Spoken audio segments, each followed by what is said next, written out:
Hello friends, I am Deepanshi Sharma. Welcome to my YouTube channel Genius Deepanshi and I hope you are doing well. And today we will discuss this pattern. This pattern is a column wise pattern and also a right angle triangle pattern.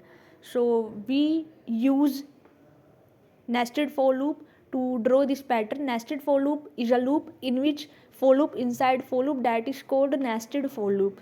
So we take two variable as an integer type declaration I and j, and we use I variable to move the outer for loop, and we used j as a variable to move the inner for loop. Outer for loop is used for row and inner for loop is used for column. So we take three parameter in outer for loop, and firstly I is initialized to 5 and check condition if I greater than equal to 1 and I decrement to -1.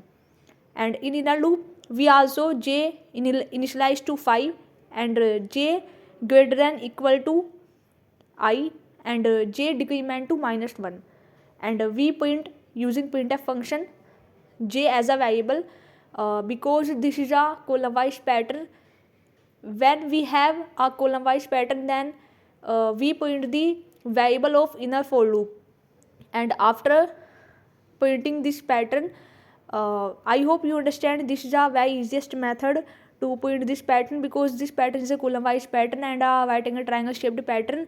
So we print the inner loop variable in a printf function inside the inner for loop, and inner for loop starts from 0, starts from 5 and goes to 5 greater than equal to I and j decrement to 1. Like, share and subscribe our channel Genius Deepanshi, and thanks for watching. If you have any doubt, you can ask me anytime in the comment section, and I hope you all guys really enjoying this pattern programming series from scratch. I know